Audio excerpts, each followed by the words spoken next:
You know that feeling when someone shows up for you just when you need it most? That's what Uber is all about. Not just a ride or dinner at your door.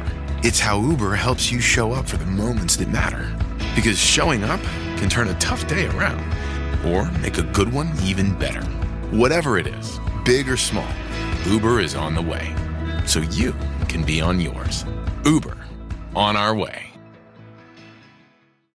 At Capella University, you can learn at your own pace with our FlexPath learning format. Take 1 or 2 courses at a time and complete as many as you can in a 12-week billing session. With FlexPath, you can even finish the bachelor's degree you started in 22 months for $20,000. A different future is closer than you think with Capella University. Learn more at capella.edu. Fastest 25% of students. Cost varies by pace, transfer credits, and other factors. Fees apply.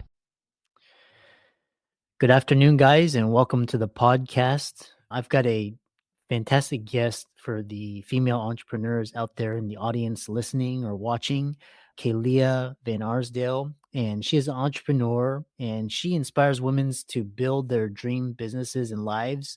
And so for anybody interested in overcoming challenges as a mom, entrepreneur, starting over, divorce, and how to scale businesses with courses, communities, and mastermind. And Kaylea is the guest for today. She's got 14 years of experience, and I'm really happy to have her on and pick her brain. Kaylea, welcome. Thank you so much. Yeah, I really love what I do. It's what drives me and fuels me. And it's a privilege to be able to share my story with your audience today. Yeah. And to kick it off, talk about your journey and your story and your background, then we'll dive into the conversation.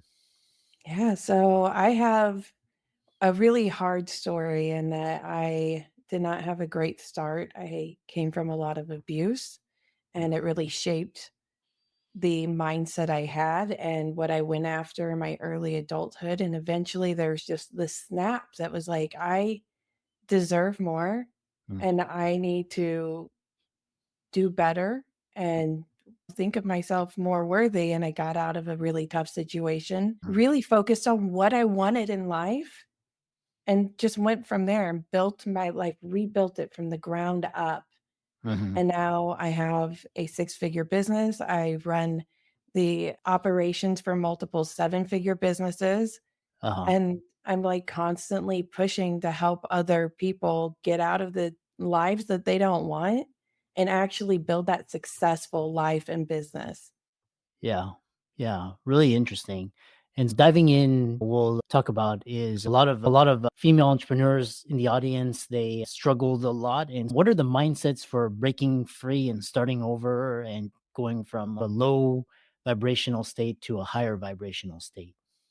Yeah, first you got to realize those dreams, they're not just like this big old fantasy that doesn't exist, and they're completely obtainable. And once you realize, okay, if it's completely obtainable, other people have obtained this dream of that I have, why can't I? And usually the why can't I is that negative thought that's been telling you can't for years, telling you to sit down, to be quiet, telling you that the competition is better, so why even try? Yeah. And eventually you get to a point where you have to decide, is that voice telling you the truth? And if it's not telling you the truth, why are you accepting it as the truth? If it's not the truth, push forward anyway, in spite of the fear, in spite of the negative words they're telling you can't do it. Instead, go, okay, want to bet? I'll show you I can do it. I am worth this. And yeah, there's going to be so many obstacles put in your way, so many distractions that are there to keep you living small, to keep you away from that dream life. It'll distract you by being like, oh, look at this pretty shiny object and it's paid you $10,000 and I'm distracting you away from your dream life over here. And if you had kept on your path, ignored that distraction, remained on your journey, focused on what you really wanted, you could have gotten to that dream life with that business that got you $100,000 instead of the $10,000 distraction you got. And the years it's keeping you held back because you think, that $10,000 is all I'm worth. I can't do better than that. So I'm going to maintain the status quo of maybe I make $10,000 a year, a month, or we start to challenge that and go, maybe I am worth having a 6-figure, 7-figure business.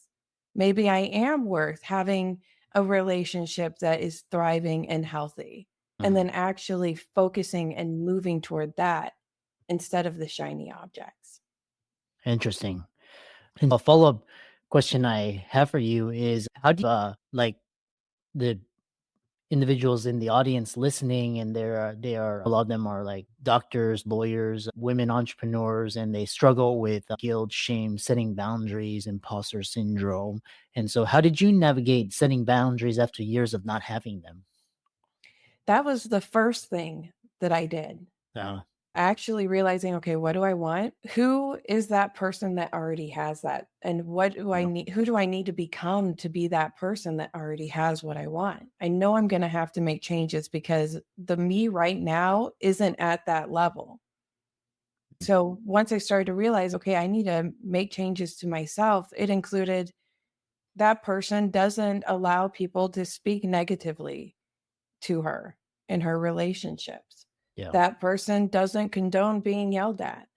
That person doesn't go along with clients because it's quick money. They go along with the clients that really fuel their passions and really drive their impact.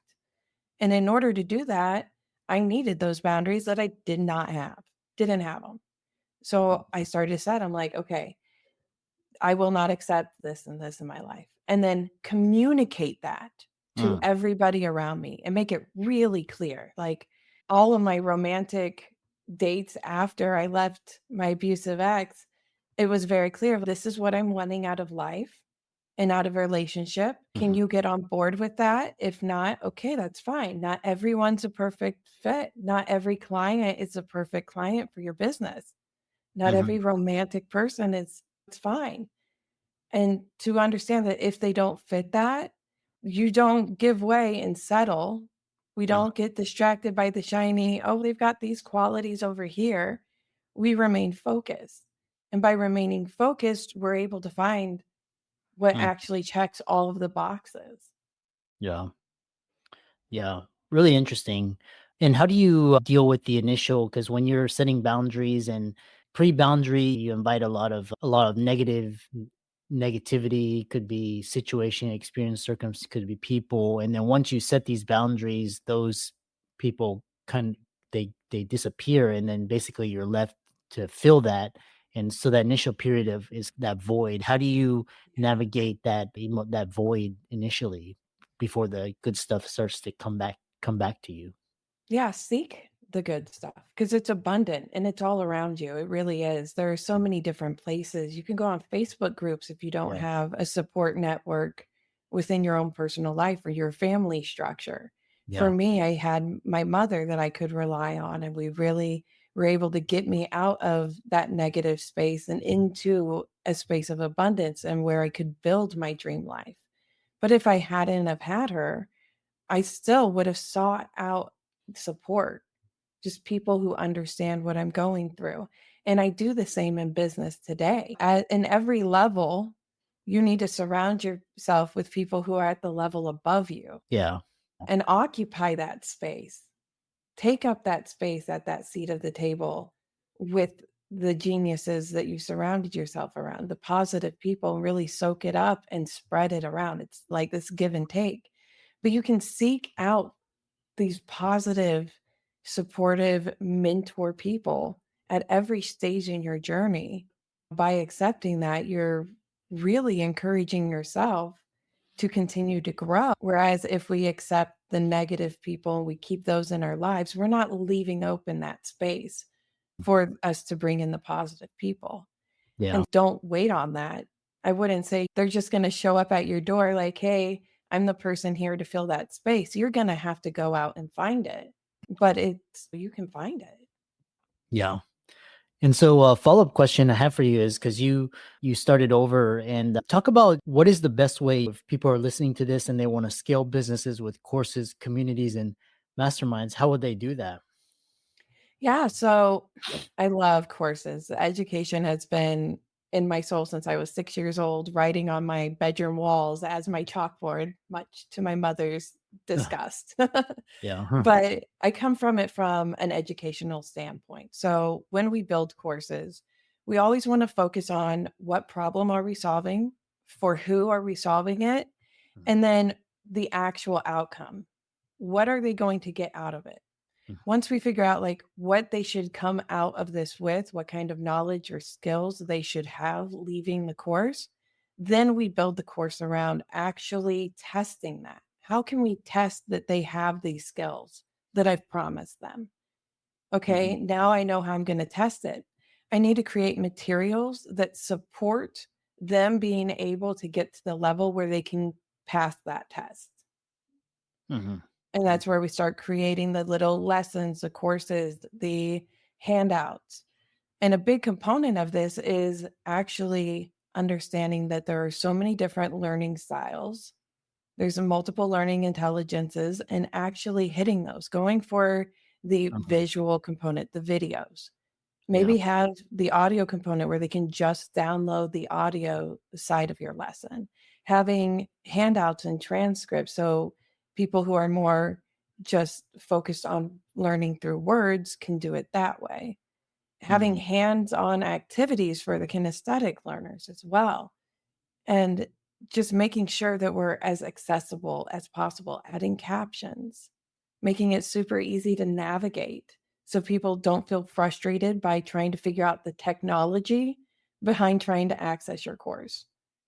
And so once you build like the actual lessons, the course, you put it up on your site, then you have to go and market it.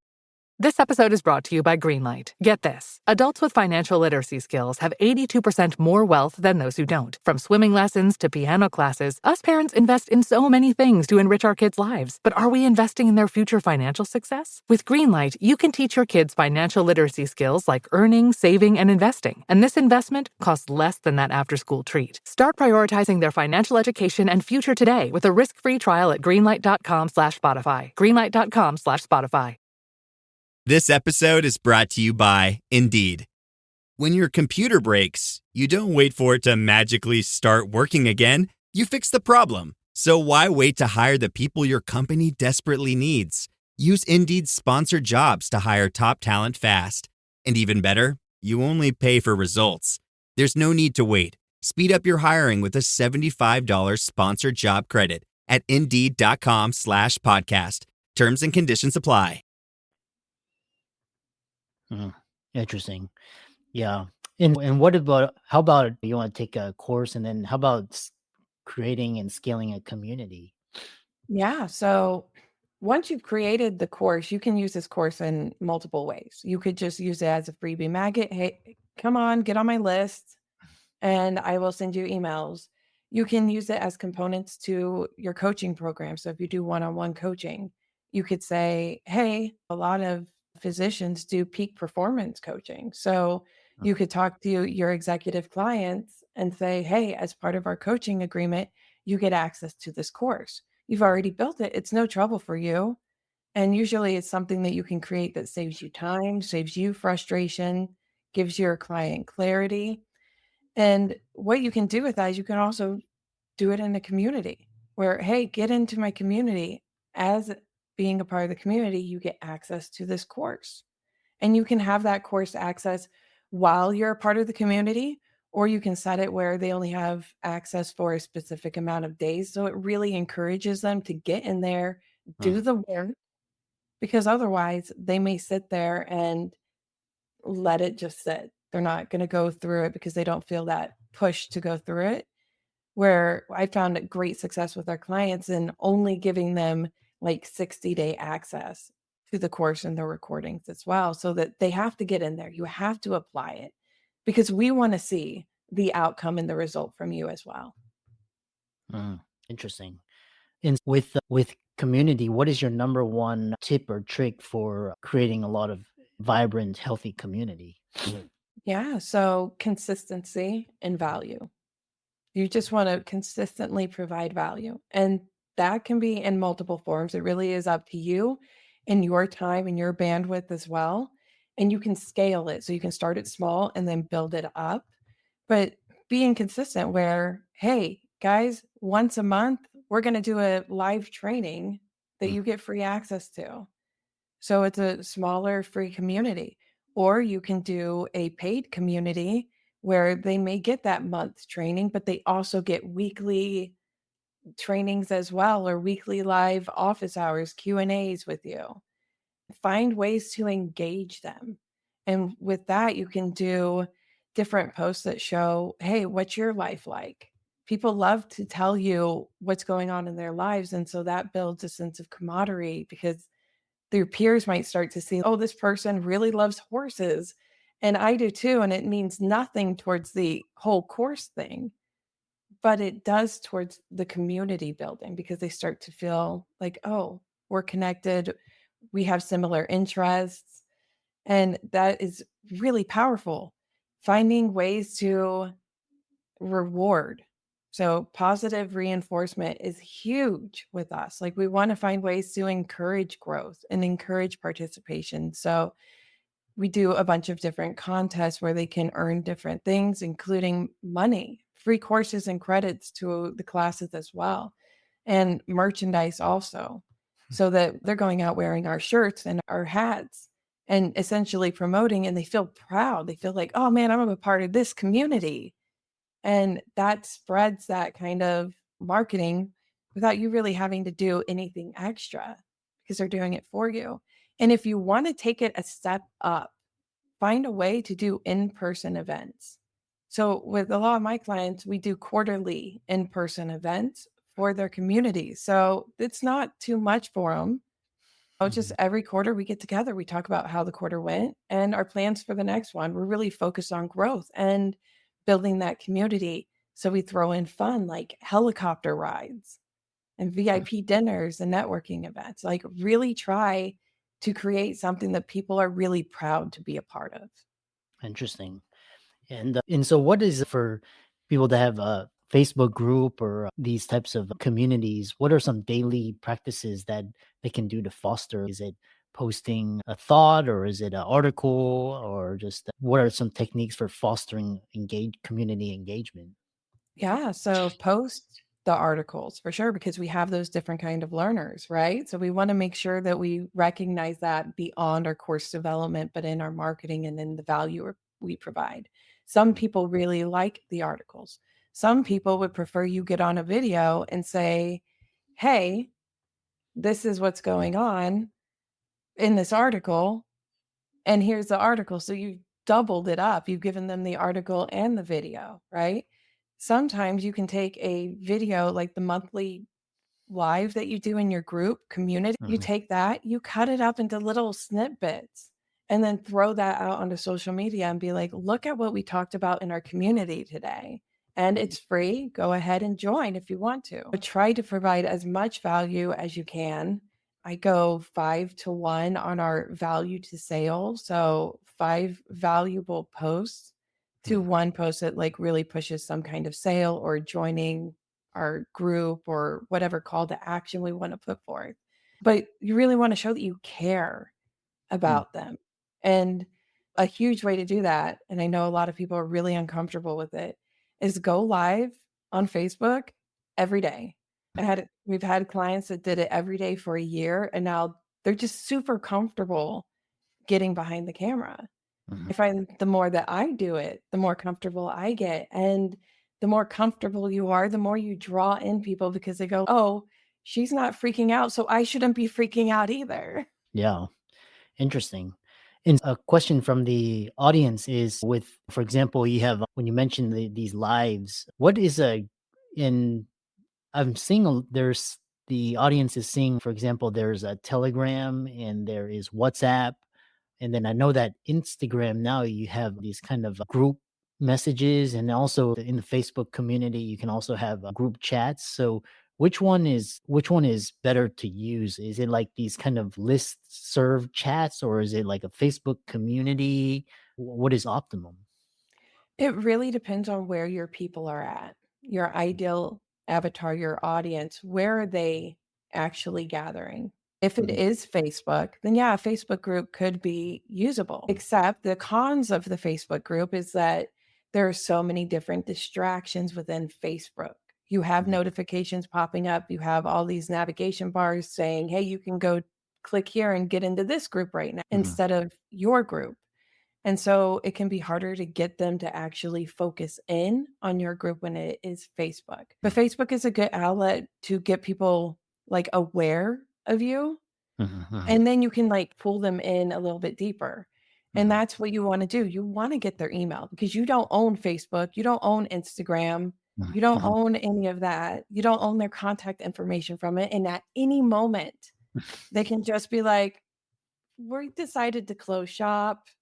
We're done. Or we've crashed. And the only way you can communicate with your whole audience is through TikTok. And we've now been banned in your country. There's things like that. But if you had their emails, then you own that contact information. And then you can continue to market to them through email marketing, where you can send videos, you can send texts, you can send pictures, get really creative with that. I personally am a huge fan of Kajabi, but that's where I house my course and my community. And they are a little bit higher on like fees and whatnot. They're like $200 a month, I think. But you could start on WordPress. It's a really cheap website builder, and they have third-party apps that allow you to build communities on there as well. Or potentially using something like Discord, where you can create a specific private chat. In Kajabi, there is that chat function. In WordPress, you have the ability to create a chat function as well. So you're not limited to where you can go. And the options are endless. It's just figuring out, where are my people? They're not always on Facebook. I've had clients where their people are absolutely not on Facebook, and we ask them, hey, come join this Facebook group. They grumbled. They're like, no, thank you. I don't want a Facebook thing. That's when we had to find what works for them too. If you need, poll your audience and find what they say. They might tell you, hey, I spend most of my time on Instagram. I know you see me on Facebook, but I'm on Instagram. And then you can pivot your strategy based off of where they're actually at. Interesting. And the follow-up question I have is, for example, like Substack and like ConvertKit now they have like subscription, and it's not like a community per se, but it's like a subscription to a newspaper or that. I'm just curious, if someone had no experience and they don't know where the people are, like should they go on Patreon or Substack, or if they have an existing Facebook community but it's just been there, they haven't really nurtured it? Like, what are your thoughts on that? Yeah, so you can do client avatar research and figure out, where are my people at? We could go and look up on Facebook groups and type in our keywords. Are there a lot of Facebook groups that are in our niche? Yeah. If not, we can see there might not be that much need for it. But if I see woman entrepreneur and there's a ton of Facebook groups, I know, okay, there's a lot of women entrepreneurs on Facebook. So maybe I should do something here. Yeah. Whereas if I type something else in LinkedIn and I get a lot of responses back on that, I might be like, oh, they're really active here and not on Facebook or Instagram. So I should direct my focus into one place, and definitely try and get that email so that you can actually market them, because that's what we want, their actual email. But you can also do something super easy. It's a big thing. I love it right now. If you're not using AI, then you are falling behind, because it's here. It's not going anywhere. I absolutely suggest using it ethically. We're not here trying to copy people's work. What you get from ChatGPT does need work to make it more you and personable. But you could go to ChatGPT and say, here is my ideal avatar, and actually describe this person. Who are they? What do they do throughout the day? What are their problems? And say, based off this, what companies align with what I already provide? Where are they posting? And then you can see, oh, I'm going to go actually look at my competitors and see, oh, my competitor who does this exact thing is posting way more on Instagram than they are on Facebook, and they're way more successful than me. Why am I going to try to create something new when I know that obviously what works for them is drawing in my ideal audience? If I do it and put my unique twist on it, then it's going to draw in those same people too.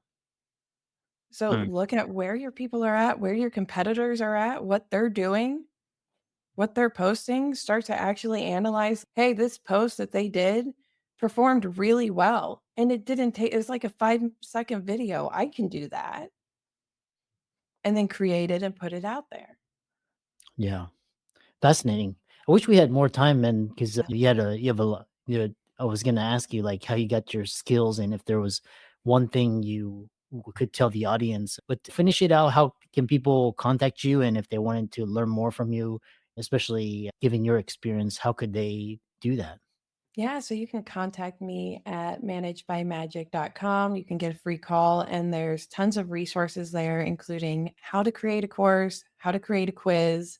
And yeah, I'm always active, always trying to tell you, here's the valuable stuff that you need to know about growing your business. So yeah, follow along.